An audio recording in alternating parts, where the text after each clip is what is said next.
तो लाके 5 साल की उम्र तो लाके 100 साल की उम्र तक, क्योंकि हुण जिहड़ा दौर आ गया ना, पहले वाले दौर में होने वाले दौर में बहुत फर्क आ। अजकल है मम्मी डैडी दौर, मोबाइलों का दौर, जो कुछ अजकल मोबाइलों के उत्ते देखते हो कुछ अजकल घरों घर ये हाल आ। ऐ साडा शहजादा वीर डॉक्टर अब्दुल रहमान साहब और होर उहदे दोस्त उन्हां दी फरमाइश दे उत्ते उम्र होई 5 ते कहंदा अब्बा मैनूं स्कूल दी अग्गों लैके ना नंग। उम्र होई 10 ते खाण दा पै गया झस। उम्र होई 15 ते मुंडा वड़ वड़ बहिंदा अंदरा। उम्र होई 20 ते कम दी लगी ली। उम्र होई 25 बाबा जी, उम्र होई 25 ना घर में छड्डे दुध ते ना छड्डे लस्सी।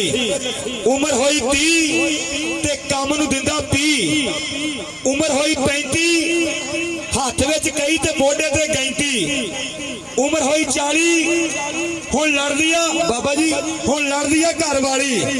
उम्र होई 45 बाबा जी, उम्र होई 45 ते अगली गल फिर जो 40 साल उम्र है ना उदों फिर घर वाली लड़ती है। जो उम्र हुई 40 ना ते फिर घर वाली लड़ती है। उम्र हुई 45 जो टीम आ गई, जो टीम आ गई ताड़ी मारते टीम वास्ते जोरदार। 45 हुण लड़ती है घर वाली। उम्र हुई 50 इधरों आ ते उधर जा।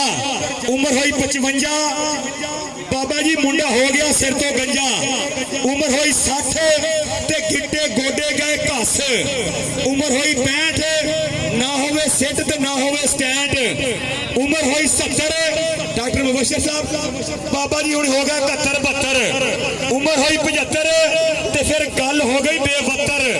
उम्र हुई 80 मंगे दुध ते लभे लस्सी।